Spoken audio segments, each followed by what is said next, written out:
자, 오늘 이제 전도 특강, 오늘은 앞에 찬양이 없이 시작을 했어요. 여러분, 종종 설교자로서 암묵적인 그 핍박과 시간에 대한 쫓기는 그 압박감과 그런 것들이 올 때가 종종 있어요. 우리 교회는 대표적으로 언제 그러냐? 남전도의 꿀맛과도 같은 운동 모임. 이것만을 위해서라면 진리를 배우는 시간이 소중한 건 맞지만 좀 암묵적으로 저한테 좀 사인해 보내시는 분들이 종종 생깁니다. 얼마나 괴로운지 몰라요. 그래서 오늘 부랴부랴 제가 준비한 분량보다는 조금 줄이고, 우리 남전도의 집사님들 얼마나 고생 많이 하십니까? 오늘 좀 꿀맛 같은 교제 시간을 위해서 오늘 좀 시간을 단축해 보려고 해요. 안 그러면 저는 진짜 돌 맞을 것 같더라고요. 가끔 그런 걸 경험할 때가 있는데 그게 온 것 같아요. 그래서 오늘은 금방금방 하면서 이제 우리 전도 특강 마지막 시간이에요. 지난주에 배웠던 내용과 이어서 우리의 시대를 이해할 겁니다. 탈기교 시대의 전도. 근데 이제는 어떤 거냐? 세속적 내러티브에 대항하는 전도에 대해서 한번 생각해 보도록 하겠습니다. 세속적 내러티브라고 하는 것이 어떤 것인가? 이걸 살펴보도록 할게요. 여러분, 산상설교를 보시면 예수님이 너희가 들었으나 라고 자주 말씀하세요. 근데 이렇게 산상설교에서 예수님이 너희가 들었으나 라고 말씀하신 후에 항상 이렇게 말씀하세요. 나는 너희에게 이르노니. 이 구조를 계속해서 반복하시는 게 예수님의 산상설교예요. 이 말이 뭐냐 했을 때 너희가 들은 내용, 그 내용에 대해서 예수님이 짚어주시면서 그거에 대해서 반박하는 교육을 하셨다는 거예요. 예수님이 그냥 내가 가르쳐주는 게 뭔지 알아? 이 수준이 아니에요. 예수님은 너희가 들은 것들 있지, 너희가 알고 있는 것들 있지, 세상에서 배웠던 것들 있지, 근데 내 얘기를 들어봐, 그건 맞은 게 아니야 라고 이렇게 반박하는 형식으로 교육을 하셨다는 거예요. 오늘날 우리에게 필요한 교육이 무엇일까? 어떻게 전도해야 될까 했을 때 저는 이러한 대항적인 교육 방식이 굉장히 필요하다 생각을 합니다. 그래서 우리가 오늘 주목할 건 뭐냐? 우리가 성경의 교리를 이용해서 이 세상이 갖고 있는 그 담론들, 이해체계들, 그걸 우리가 내러티브라고 하는데 그 내러티브들을 어떻게 무너뜨릴 것인가를 살펴보려고 해요. 그래서 우리가 오늘 핵심으로 살필 내용은 대항적 교리문답입니다. 대항적 교리문답. 제가 여기서 말씀드리는 교리문답은 단순하게 우리가 잘 알고 있는 소요리문답, 대요리문답, 하이데베르크 교리문답 이런 교리문답을 말씀드리는 게 아니라 전체적인 교육을 아울러서 말씀드리는 게 교리문답이에요. 과거 중세시대 때부터 우리의 이 시대까지 오기까지 종교개혁자들은 항상 교리문답이라고 하는 방식으로 서로 묻고 답하면서 시대를 이해하게 했어요. 그러면서 우리의 것이 무엇인지를 배우게 했어요. 종교개혁 시대 때에는 정말 많은 것들이 확산되었습니다. 종교개혁 시대 때에 비하면 우리는 사실 교육을 안 하는 것과 같을 정도로 정말 많은 교육을 했어요. 많은 교리문답서들이 나왔고요. 근데 당시 그 교리문답서들을 우리가 잘 살펴보면 하나의 특징을 발견하게 돼요. 그게 뭐냐면 종교개혁 시대의 교리문답서들은 대부분 삼위일체론에 큰 관심이 없어요. 희한하죠. 삼위일체론에 큰 관심이 없고요, 기독론에 큰 관심이 없어요. 종교개혁 시대 때 교리문답들은요. 그 이유가 뭘까요? 그 이유는 종교개혁 당시에는 삼위일체론과 기독론이 이미 정립이 되어 있었고 이단 사상이 많이 발흥되지 않았거든요. 근데 종교개혁은 언제 나왔습니까? 로마 카톨릭으로부터 반발하면서 발생한 게 종교개혁이잖아요. 그럼 이제 그 시대에 여전히 남아있는 사상이 뭐겠어요? 로마 카톨릭이에요. 그래서 교리문답서도 우리가 잘 살펴보면 두 가지의 초점을 맞추고 써 있다는 걸 우리가 발견할 수 있어요. 뭐냐? 첫째는 구원론, 둘째는 교회론이에요.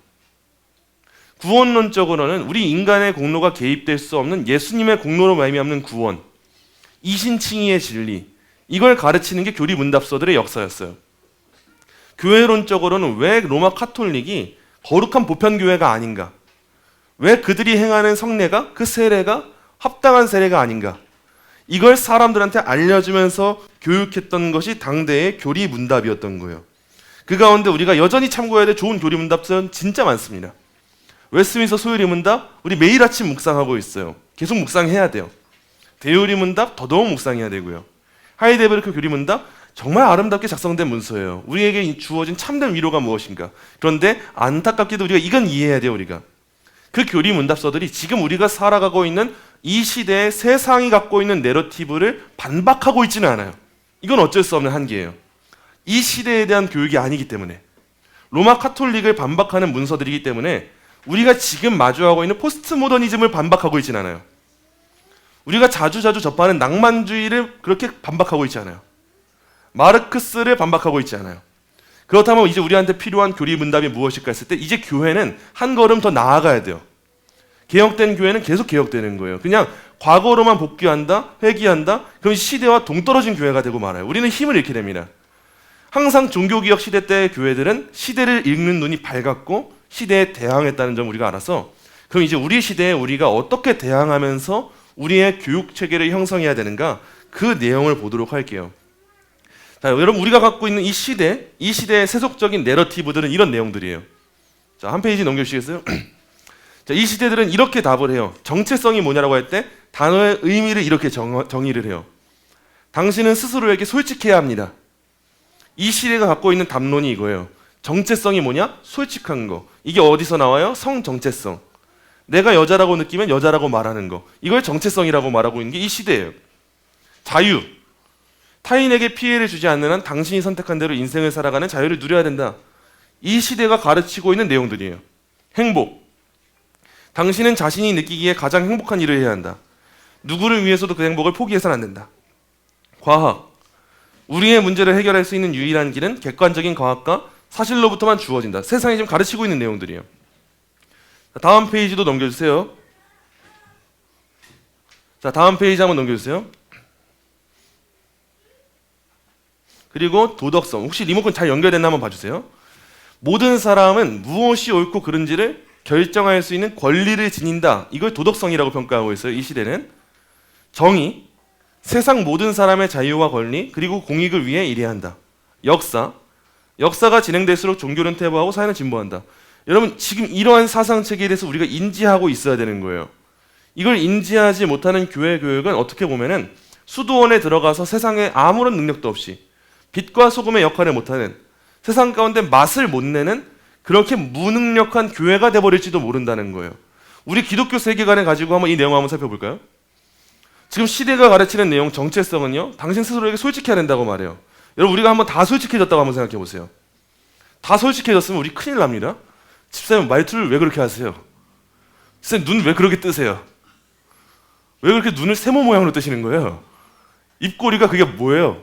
다 솔직해진다 생각해 보세요. 여러분 다 시험 들어요. 우리가 가진 세계관은 뭐예요? 솔직한 게 아니라 해야 될 말을 하는 거예요. 제가 하고 싶은 말 다 하잖아요. 큰일 나요. 큰일 나요, 지한 집사님.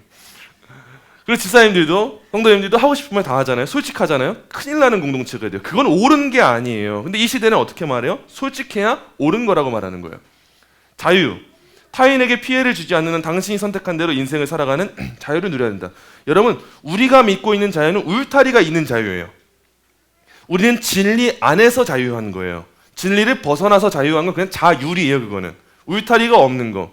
근데 세상은 울타리가 없는 거를 자유라고 인식을 합니다. 그렇지 않아요. 자유는 그리스도 안에 거할 때 있는 게 자유인 거예요.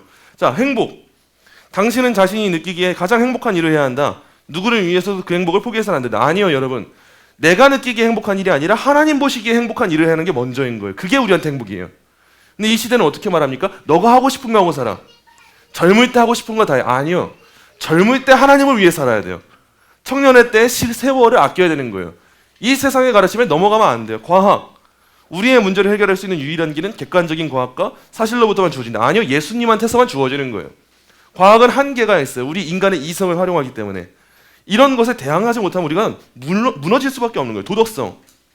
모든 사람은 무엇이 옳고 그른지를 결정할 수 있는 권리를 지닌다. 아니요. 우린 전적으로 타락했어요. 다 함께 치우쳐 무익하게 됐어요. 다 치우쳤다는 말은 헬라어로 에클리노라고 하는데 다 함께 노선을 이탈했다는 말이에요. 성경에서 죄를 의미하는 헬라어 용어는 하마르티아라고 하는데 하마르티아라고 하는 말의 의미는 관역을 벗어나다예요. 관역을 쏘지 않는다가 아니에요. 관역을 쏴요. 근데 쏘는 족족 다 벗어나요. 올림픽 경기에 참여해도 관역 못 맞추면 끝이잖아요. 우리 인간이 하는 일은 다 관역을 향해 쏘는데 다 빗나가는 것뿐이에요. 결정을 못해요. 정의. 세상의 모든 사람의 자유와 권리 그리고 공익을 위해 일한다. 아니요. 하나님의 권리를 위해서 일하는 게 정의예요, 여러분. 하나님을 기쁘시게 하기 위하다 보니까 약자들을 보호하는 거지 사람들을 기쁘게 하려고 약자들을 보호할 때 죄가 나오는 겁니다. 그 요즘에 말하는 소수자에 대한 그 인권운동 그걸 보장한다고 법이 울타리를 쳐놨을 때 하나님의 공의를 침해하는 일이 발생하는 거예요. 근데 하나님을 위해 일하면 그 소수자들의 인권은 당연히 보장되는 거죠. 역사가 진행될수록 종교는 퇴보하고 사회는 진보한다? 아니요. 종교는 하나님의 보존하심에 따라 흥망성쇠가 달려있는 거예요. 그리고 사회의 진보? 아니요. 인간의 역사는 어때요? 죄가 관영한 역사예요. 마지막 때 말세가 이르면 이를수록 사람들은 더 모이기를 패하게 될 것이고 다투고 시기하고 질투하게 될 거예요. 그게 우리 인류의 역사예요. 근데 우리가 이 시대를 이해하지 못한다 생각해 보세요. 이걸 이해하지 못하면서 삼위일체가 이거래요. 인간이 이거래요. 이거는 알고 있어요. 근데 시대는 알지 못해요. 그러면서 우리끼리만 모이고 있어요. 근데 시대는 우리를 향해서 질문을 던지는 거예요. 이런 시대를 어떻게 이해해야 됩니까? 근데 우리가 답을 못한다고 생각해 보세요. 그때 우리는 빛과 소금으로서의 역할을 감당하지 못하게 되는 거예요. 우리가 지난주에 배운 것처럼 초대교회는 항상 여러 가지 그 요소가 있었지만 믿지 않는 사람들한테 매력을 보이는 공동체였어요. 저 사람들 뭔가 좀 다르다. 저 사람들 뭔가 가지고 있다. 그리고 매력을 보이고 누가 나한테 찾아와서 궁금해할 때 내가 가진 매력의 이유를 설명해 주었던 게 초대교회였어요. 그리고 나서 그들이 궁금해했던 내용들, 그들의 질문들에 답을 제시했어요. 로마가 왜 서고트족에 의해서 무너졌을까요? 했을 때 어거스틴이 답을 했던 거예요. 기독교 때문에 무너졌다고요? 아니요. 기독교 때문에 무너진 게 아니라 로마 사회 자체가 약했기 때문에 무너진 거예요. 그들의 다신론적인 경향이 얼마나 악했으면 무너진 거예요. 세상 가운데 답을 줬던 거예요. 이제 우리가 그 역할을 감당하기 위해서는 이와 같은 세상의 내러티브들, 이런 것들을 우리가 알고 대항하는 교리문답 시간을 가져야 돼요. 그래서 우리 교회가 대체 이제 오후 강의 시간에는 좀 세계관적이고 이런 대항적 교리문답을 배우려고 해요. 시대를 우리가 너무 모르면 안 되잖아요. 이상한 신세계 강의를 통해서만 봐도 여러분 이제 조금씩 보이실 거예요. 시대가 어떤 흐름으로 흘러가는지, 왜 그런 멘트를 시대가 보여주고 있는지, 왜 이런 노래 가사가 나오는 건지, 그런 거 이제 우리가 알아야 자녀들에게 우리의 신앙에서도 중요한 역할이 가능해질 거예요. 그래서 항상 교리문답은, 다른 말로 교회 교육은 언제나 대항적인 교육이었다는 거 여러분 꼭 기억하시기 바랍니다. 다음 내용이에요. 이러한 교리문답은요, 여러분 도덕 생태계의 일부로 구성이 돼요. 도덕 생태계라는 말은 좀 생소하실 거예요. 제임스 헌터라고 하는 사람과 라이언 올슨이라는 사람이 그들의 성품을 말해주는 내용이라는 책을 썼는데, 이 안에서 성품이 어떻게 형성되는가, 이 내용을 공부해봤어요. 근데 이 성품이 어떻게 형성되는가 할 때 그냥 형성되는 게 아니라 특정한 공동체 안에서만 형성된다라고 하는 점을 발견하게 됐어요. 특정한 공동체가 그들의 성품, 도덕을 형성한다, 이걸 발견했는데, 이 원리를 가장 잘 보여주는 예가 뭐냐? 마틴 루터 킹 목사님을 꼽았어요. 마틴 루터 킹 목사님은 아마 우리 일반 아이들도 학교에서 교과서에서도 배웁니다. 흑인 인권에 대한 그 노예운동, 해방운동. 마틴 루터 킹이라고 하면 우리가 굉장히 잘 알 수밖에 없는 인물 중 하나예요. 근데 이렇게 대단한 성품을 가진 사람, 대단한 도덕성을 가진 사람이 어떻게 나왔는가? 어떤 교실이나 교과서가 아니었어요. 어떤 공동체였나? 미국의 흑인 교회였어요. 이 교회가 어릴 때부터 이 마틴 루터 킹 목사님을 자라나게 만들어서 그분의 성품을 형성했대요. 지금 그래서 우리가 주목해야 될 건 뭐냐? 교회라고 하는 공동체가 어떤 공동체에 대한 인가에 대한 이해예요. 여러분, 교회는 항상 어떤 공동체가 되어야 되는가? 도덕 생태계가 되어야 돼요.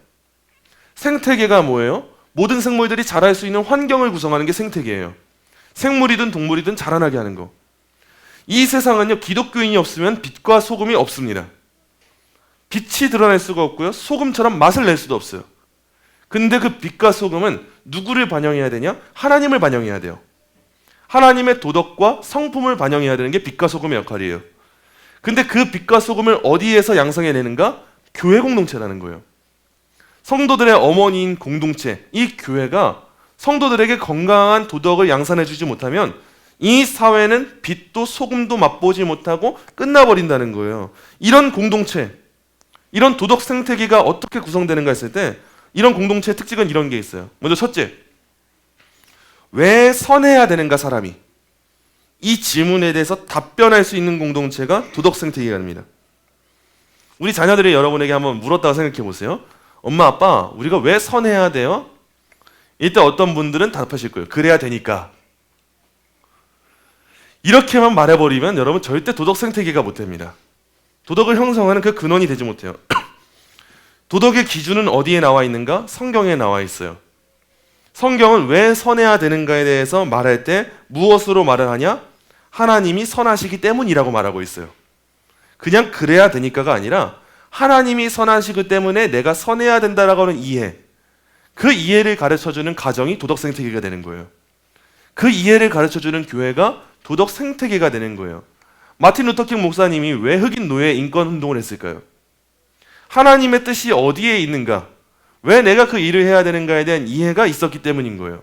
하나님이 이 일을 기뻐하시고 하나님이 그걸 설명해 주시기 때문에 나는 성경에 따라서 가정을 돌보고 노동하고 일하고 열심히 다해 기도하고 교회 섬기는 일을 해야 되는구나. 이거를 논하는 그 가능성이 발생하게 되는 거예요. 여러분 꼭 이거에 대해 답을 주셔야 됩니다. 이제 여러분 만나는 모든 분들한테 왜 선해야 되는가? 그래야 되니까 절대 안 돼요. 하나님이 그러시니까. 하나님이 선하시니까. 이걸 우리가 알게 해줘야 돼요. 둘째, 무엇이 구체적으로 선한가라고 하는 물음에 답변할 수 있는 공동체가 도덕 생태계가 됩니다.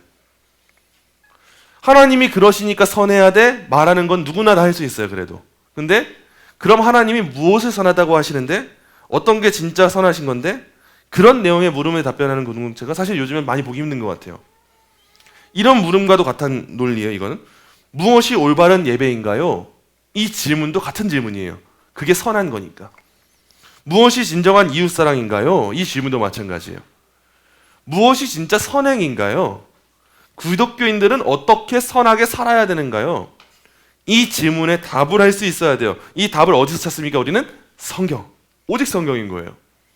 이걸 형성하지 못하면 우린 절대 세상 가운데 빛을 내지 못하는 거예요. 셋째입니다. 무엇이 선하지 않은가? 라고 하는 물음에도 답변해야 돼요.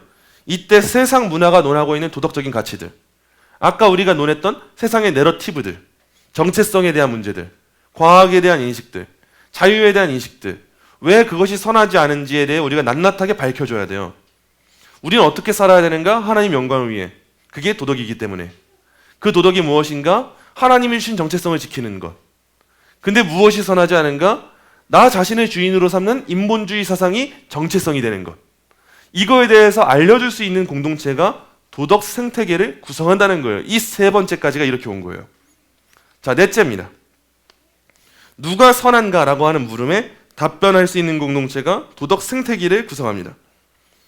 도덕 생태계는 도덕적 원리를 호소력 있게 구현하는 그 모델을 제시해요. 이 모델은 뭐 여러 가지가 있겠죠. 과거에 영웅을 예로 들 수도 있어요. 마틴 루터 킹이 있었어요. 존 칼빈이 있었어요.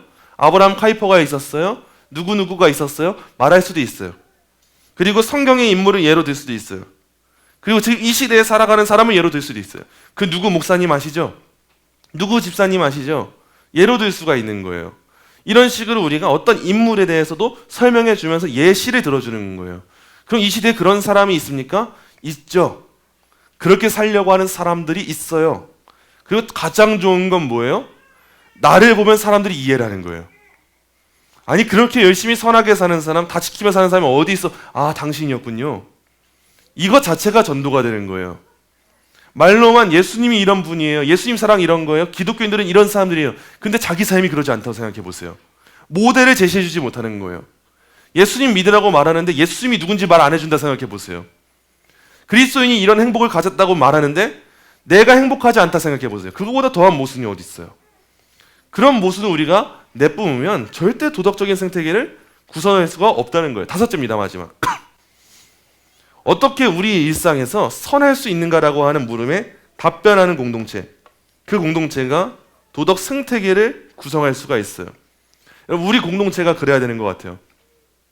어떻게 우리 일상에 선할 수 있을까?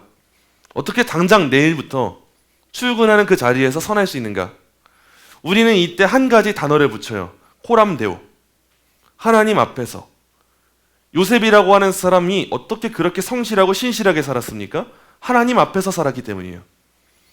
요셉이 열심히 살다가 그렇게 이쁨 받고 살다가 아버지의 편애 때문에 형들에 의해서 팔려가요. 노예로. 그렇게 채색옷 입고 아름답게 살았던 사람이. 근데 그렇게 팔려갔으면은 망연자실하고 모든 걸 포기해버려도 전혀 이상하지 않은 게 요셉이에요. 근데 가정의 노예로 팔려갔는데 그 노예 주제에 얼마나 열심히 하면 가정 총무가 돼요? 그게 어떻게 말이 됩니까? 노예인데? 집안 청소나 시켰겠죠. 무거운 짐 옮기는 거나 시켰겠죠. 집안 잡일들 시켰겠죠. 근데 그 사람이 얼마나 성실했는지 그 요셉을 가정의 총무로 사용을 해요. 가정을 총무로 사용하는 대단히 권위 있는 집이었기 때문에 또 여자가 얼마나 예뻐요. 근데 그 여자가 유혹을 해요. 유혹을 하는데 그 젊은 청년이었던 요셉이 안 넘어가요. 그걸로 인해서 얼마나 많은 불의를 경험하고 감옥에 가게 돼요. 자기는 그저 열심히 섬겼고 어떤 죄도 짓지 않았는데. 근데 감옥에 갔어요. 감옥에 가서 술 맡은 관원장, 떡 맡은 관원장을 만나요. 근데 그들의 꿈을 해몽해주고 자기 좀 건져줄 거 약속을 받았는데 나중에 어떻게 됩니까? 자기를 까마득하게 잊어버려요. 이건 제가 신대원 입시 문제여가지고 전혀 까먹지도 않아요. 술 맡은 관원장, 떡 맡은 관원장 어떻게 되는지 아세요? 술은 술술 풀리고 떡은 떡대요. 성경 이렇게 외우는 거예요. 신대원 입시 문제 이렇게 외웠어요. 술은 술 되고 떡은 떡 된다. 술 맡은 관원장은 그래도 나중에 잘 되는데 떡 맡은 관원장은 어떻게 돼요? 떡 되잖아요. 근데 이 와중에 이 모든 시간 다 기다리고 나서 지나가고 나서 요셉이 결국 어떻게 돼요? 애굽의 총리가 되죠. 근데 이 애굽의 총리가 되고 나서도 모든 게 다 잘 될 것 같은데 이제 좀 먹고 살 만한 것 같은데 갑자기 죽을 만큼 미워 마땅한 형제들이 눈앞에 등장을 해요. 형제들이 눈앞에 등장하는데 요셉이 아주 죽여버리겠어.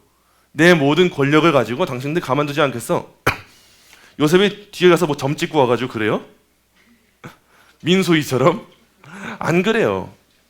요셉이 말하는 거예요. 아, 형님들, 제가 요셉인데 하나님이 저를 이 자리에 보내신 이유가 있는 것 같아요. 이렇게 말하는 거예요. 요셉이라고 하는 사람의 정체성은 우리가 아까 봤던 세속적인 내러티브처럼 내가 원하는 대로 하는 정체성이 아니었어요. 내가 원하는 대로 사는 걸 행복이라고 말했던 게 요셉이 아니었어요. 요셉의 삶의 마음의 중심은 뭐가 있었냐? 남들이 보든 안 보든 나는 코람되어 난 하나님 앞에 서 있다고 하는 정체성이 있었던 거예요. 우리가 사회에 나갈 때도 마찬가지예요. 회사에서도 마찬가지예요. 분명 내 상전, 나의 주인이라고 할 수 있는 기업주가, 나의 사장님이 나를 보지 못하는 순간들도 너무도 많아요. 근데 그 너무 많은 시간 가운데서도 성실하게 살아가는 사람들이 있어요. 우리 가정에서도 마찬가지예요. 어린아이들은 주로 부모님 어디 놀러 가시거나 안 보이잖아요. 그때 하고 싶은 거 다 하고 살아요. 그래서 그날만을 손꼽아서 기다려요. 마라나타가 그날이에요. 아멘 주 예수여 부모님 보내주시옵소서. 부모님 수련회 가게 하시옵소서. 근데 그때도 신실한 성도들, 신실한 자녀들은 어떻습니까? 내게 맡겨진 일들 감당하면서 그냥 살아가요. 그 마음의 중심에 무엇이 있냐? 무엇이 하나님 앞에서 선한가를 알기 때문인 거예요. 그 코람데오라고 하는 정신 그것이 우리한테 앉아있기 때문에 우리한테는 명확하게 있기 때문에 이러한 도덕 생태계가 허용되는 거예요. 여러분 우리 교회 공동체가 꼭 그런 공동체가 돼야 돼요. 눈앞에 보일 때만이 아니라 보이지 않는 그 순간에서도 코람데오. 이게 영역주권이에요. 말로만 어떤 영역에서도 예수님 주인이시다. 이게 영역주권이 아니라 교회 안에서도 예수님이 나의 주인이시고 아무도 나를 안 보는 회사에서도 예수님이 나의 주인이시고 내가 노예로 팔려가도 예수님이 나의 주인이실 때 그때 우리는 아브라함 파이퍼가 말한 그 영역주권을 실현하면서 살아가는 거예요. 여러분 이러한 도덕 생태계를 구성하는 게 왜 이렇게 중요할까요? 우리 공동체가 이걸 구성하는 게 너무 중요한 이유가 뭐냐? 우리의 생태계보다 실상 우리들의 삶을 보잖아요. 바깥 생태계에 있는 시간이 너무 많아서 문제예요. 기껏해야 우리는 일주일에 한 서너 시간 정도 교회에 와서 도덕 생태계에 대한 영향을 받고 있어요. 근데 심지어 오늘날 보면은 3-4시간 교회에 왔는데도 도덕 생태계에 대한 영향을 받지 못하는 경우가 너무 많아요. 뭐가 선한 거지? 말을 못해요. 누가 나의 주인이지? 말을 못해요. 나 왜 살아가는 거지? 말을 못해요. 나의 삶의 목적이 뭐지? 말을 못해요. 삶의 목적이 뭐냐? 물으면 이상한단 말하는 거예요. 법철학자로 유명한 마이클 샌델이라고 하는 교수가 있어요. 그 마이클 샌델이라는 교수가 뭐 정의란 무엇인가 유명한 책들 많이 남겼어요. 근데 한 번 학생들한테 물었대요. 너는 왜 그렇게 열심히 공부하니? 라고 하니까 학생들이 좋은 직장에 취직하려고요. 그럼 너 왜 그렇게 좋은 직장에 취직하려고 하니? 돈 많이 벌려고요. 돈 왜 그렇게 많이 벌려고 하니? 점심시간에 스시 사 먹으려고요. 다 이렇게 답을 한대요. 우리 옛날에 개그맨이 했던 말이랑 똑같아요. 이게 무슨 뜻입니까? 그렇게 열심히 일해서 뭐하니? 소고기 사 먹겠지. 그거 위해서 살아간대요. 세상에선 계속 우리한테 그걸 가르치고 있어요. 특히나 우리 자녀들 보세요. 학교와 학원과 그 모든 시간들 다 보내고 와요. 학교에서 하루 온종일 다 보내요. 근데 기껏해야 교회 일주일에 한 서너 시간 와 있어요. 우리 장년들은 안 그렇습니까? 회사에서 사람들 다 만나요. 바깥에서 많은 모임들 경험하면서 사람들에게 영향을 받아요. 알게 모르게 영향받고 있으면서 거기서의 생태계가 나를 구성하고 이 자리에 오게 되는 거예요. 근데 짧은 이 서너 시간 동안에 우리가 제대로 교육을 못 받고 제대로 생태계가 형성이 안 되잖아요. 우리는 세상에 절대 못 나가요. 교회에 앉아있지만 우리의 몸이 사실 밖에 있는 것과 다를 바가 없다는 거예요. 그때 누군가가 나한테 와서 복음이 무엇입니까? 예수님 만나고 싶은데요 말하면 말해줄 게 없는 거예요. 그래서 우리는 이런 도덕 생태계를 건강하게 구성하는 거, 그 일이 너무 중요한 거예요. 그런 점에 있어서 우리 기독교의 성품을 형성하는 대항적 교리교육은 이런 특징을 갖고 있어야 돼요. 자, 기독교의 기본 진리가 후기 현대 문화의 내러티브와 어떻게 다른지 직접적으로 대조하여 나타낼 수 있는 새로운 방식의 문답 교육이 이루어져야 돼요. 여러분, 이게 정말 중요해요. 교리 문답하는 교회들 많이 있어요. 참 감사하게도. 근데 거기서 그치면 교회는 쇠퇴할 거예요. 과거에만 회귀하고 거기만 머물면은 교회는 죽어버리고 능력이 없을 거예요. 교회는 이 시대를 알아야 돼요. 시대적 사명이 있기 때문에, 이 시대를 향해 나아가야 되기 때문에 수도원에만 머물러 있을 것이 아니라 빛을 비춰주기 위해서 우리는 현대 사회의 문화와 내러티브를 알고 우리와 대조해서 새로운 교육을 이뤄나가야 되는 거예요. 정체성이 뭐지? 세상은 이렇게 말하지만 우린 이렇게 말해요. 이걸 우리가 배워야 돼요. 둘째, 고대의 예배 방식을 현대의 문화적 상황 속에 조화시킨 예배를 드려야 돼요. 이거는 여러분 타협이 아니에요. 고대에 있었던 그 정신과 본질을 우리가 이어가지고 와요. 근데 그 안에서 우리가 또 발전시키고 현대에 적합한 문화적인 콘텐츠들을 만들어내야 돼요. 왜냐? 하나님이 그것을 일반 은총 가운데 우리한테 허락하셨거든요. 우리에게 지혜를 주셨거든요. 예술성을 주셨고요. 음악성을 주셨어요. 그걸 잘 바꿔서 우리가 그걸 경작해야 되는 거예요. 그래서 이 경작하다라는 말에서 뭐가 나오냐? 문화라고 하는 말이 나왔어요. 문화는 경작하는 거예요. 농부들이 열심히 경작을 해요. 경작할 때 어떻게 합니까? 밭을 갈구어요. 그리고 씨도 뿌려요. 물도 주고요. 정말 많은 노력들이 양산돼요. 근데 그 노력이 있어야 뭐가 돼요? 씨에서 열매가 나요. 여러분, 우리에게 주어진 문화 명령이 그런 거예요. 그냥 우리한테 가만히 있으라는 게 문화 명령이 아니에요. 우리는 열심을 다하라고 키질을 해야 돼요. 씨를 뿌려야 되고 물을 뿌려야 돼요. 성경적으로. 그럼 하나님이 우리로 말미암아 건강한 하나님 나라의 문화가 이 세상 가운데 열매 맺게 하실 거예요. 우리가 이걸 기억해야 돼요. 셋째, 기독교의 이야기를 전달하는 예술을 활용해야 돼요. 전 그런 아티스트들이 많이 나왔으면 좋겠어요. 정말 많이 나왔으면 좋겠어요. 우리 교회 안에서도 유명한 화가도 있었으면 좋겠고, 음악인도 있었으면 좋겠고, 다양한 정치 영역인도 있었으면 좋겠고, 다 있었으면 좋겠어요. 하나님이 여러분들에게 주신 은사가 있으시다면 아름답게 활용하시고 기독교를 그걸 통해서 드러내주시면 좋을 것 같아요. 넷째, 기독교인의 성품을 형성할 수 있도록 목회자와 평신도 리더십을 함께 교육하는 신학훈련. 신학훈련은 우리가 계속 가야 되는 거예요. 우리가 우리의 것을 알지 못하면 남의 걸 아무리 백날 알아봤자 절대 분별을 못해요. 그래서 우리 걸 알면서 적의 것을 아는 훈련을 계속해야 돼요. 다섯째, 현대인의 바쁜 일상으로 거의 사라져버린 경건의 시간을 재개발해야 돼요. 결국 중요한 건 이거예요. 우리가 머리로 알겠는 거 여기서 그치면 아무것도 소용없어요.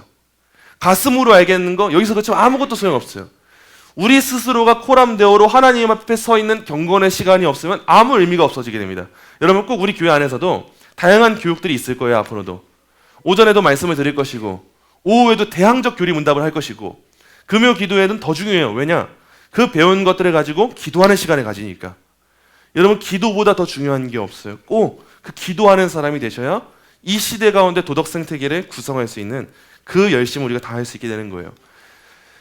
그래서 우리가 결국 최종적으로 목표해야 되는 게 뭐냐? 공적 영역에 우리는 남아있어야 돼요. 신실하게. 이게 우리의 최종 목표예요. 도덕 생태계를 잘 구성해서 우리 아이들이 자라났어요. 그래서 뭐 해야 되냐? 이 세상 가운데 빛과 소금으로 신실하게 남아있어야 돼요. 그래야 그때 전도가 돼요. 여러분, 과거 시대를 보면요, 기독교인들은 뭐 교육, 의료, 정치, 문화 어떤 거든 상관없었고 누구든 찾아가서 조언을 구할 수 있었어요. 교회 권사님, 장로님 찾아가잖아요. 정치에 대한 거든 문화에 대한 거든 다 답이 나왔어요, 옛날에는. 왜냐하면 그 장로님, 권사님들이 정말 신실하게 사셨거든요. 성경을 붙잡고 사셨거든요. 1년에 성경 1독이 뭐예요? 5독, 10독 하신 분들도 얼마나 수두룩 빽빽했어요. 그분들의 정신이 다 성경으로 입력이 되어 있어서 어떤 걸 찔러도 다 성경적인 답이 나왔던 때가 있었어요, 과거 우리나라에도. 근데 오늘날은 좀 다른 것 같아요. 교회에서 직분받고 안수받고 다 해도 신앙으로 살아가지 못하는 분들도 참 많은 것 같아요. 그러면서 우리한테 문제가 생겨요. 이 시대 가운데 어떻게 살아가야 될까에 대한 이해가 흔들리게 돼요. 그동안 기독교인들이 시도해온 문화적인 전략들이 이런 거예요. 첫째, 문화로부터 자신을 방어하면서 그 문화를 지배하자. 이런 전략이 있었어요. 우리 한번 정치적 힘을 가져보자. 우리가 힘이 있으면 문화 지킬 수 있을 거야. 한번 정복해보자. 둘째, 문화의 영향을 받지 않기 위해서 한번 우리 철수하자. 수도원 들어가자. 우리끼리만 잘 있자. 이런 전략이 있었어요. 또 어떤 사람들은 우리 문화와 타협해보자. 교회를 클럽을 만들어버려요. 클럽과 공유하는 교회가 되어버리고요. 그 문화에 동화하자. 우리가 저 클럽 문화에서도 선하게 일할 수 있잖아. 청년들 전도할 수 있잖아. 이런 전략들이 있었어요. 근데 우리가 따라야 될 전략은 뭐냐? 이거예요. 우리는 문화 속에서 벗어나면 안 돼요. 있어야 돼요. 문화도 하나님의 영역이에요. 하지만 뭐냐? 신실한 기독교인으로 남아있는 게 우리 전략입니다. 정치적 힘으로 정복하는 게 우리 전략이 아니에요. 예수님이 정치적 힘으로 정복하신 적이 없어요. 예수님 뭐 하셨냐? 문화 속에 이때 신실하게 있으셨어요. 그때 우리가 신실하게 있게 된다면 세상이 우리를 향해서 묻게 될 거예요. 대체 너의 마음 가운데 있는 소망이 뭐냐? 넌 뭘 가졌길래 그렇게 대단한 거냐? 넌 뭘 가졌길래 그렇게 소금의 맛이 나는 거냐? 이제 그렇게 묻게 될 거예요. 그래야 우리가 이 세상 가운데 맡겨진 우리의 사명, 빛과 소금, 그 역할을 감당하게 될 거예요. 그래서 우리 교회가 더 열심히 다해야 되는 게 뭐냐면 여러분들이 세상 가운데 나아가실 때 어떤 마음가짐과 태도를 가지고 나아갈지를 더 열심히 교육하는 일. 정말 우리의 그 공적인 영역들, 직장생활 어떻게 해야 될까요? 재정관리 어떻게 해야 될까요? 어떤 식으로 정치관 가져야 될까요? 이걸 교회가 양육하는 훈련을 해야 될 것이고 여러분들도 그런 마음가짐을 가지시고 그래 내가 교회로부터 잘 훈련받았고 양육받아서 세상 가운데 진짜 빛과 소금의 역할을 감당해봐야겠다. 그때 하나님은 나를 통해서 놀라운 복음 전도를 이루실 거야 라고 하는 그 관점을 가지시게 될 거예요. 여러분 오늘날 기독교인들이 그렇게 살아가도록 준비가 된다? 모든 교회 공동체가 도덕 생태계가 된다? 하나님은 다시 한번 이 땅 가운데 놀라운 부흥을 주실 것이라고 저는 확신을 합니다. 평양에서 일어났던 그 1907년의 대부흥 운동이 그때만 일어나리라는 법이 어디 있어요? 그냥 눈앞에 보여지는 표면적 부흥, 그거는 중요하지 않아요. 그런데 우리나라에 있는 많은 성도들이 다시 한번 성령 안에서 깨어나게 되어서 진심으로 가슴을 치며 울부짖고 회개하고 각 개인들이 뭐 대단한 일을 하라는 게 아니에요. 직장인은 직장에서 하나님 나라 백성으로 살아가고 엄마는 엄마로서 하나님 나라 백성으로 살아가고 자녀는 부모에게 순종하고 또 어떤 정치인은 정치의 영역에서 하나님께 순종하고 의사는 의사로서 순종하고 자영업 하시는 분들은 자영업하면서 순종하고 각자의 영역에서 모두가 그렇게 빛을 발하며 살아갈 때 하나님은 다시 한번 이 나라 안에 놀라운 부흥을 이루시리라 저는 확신을 합니다.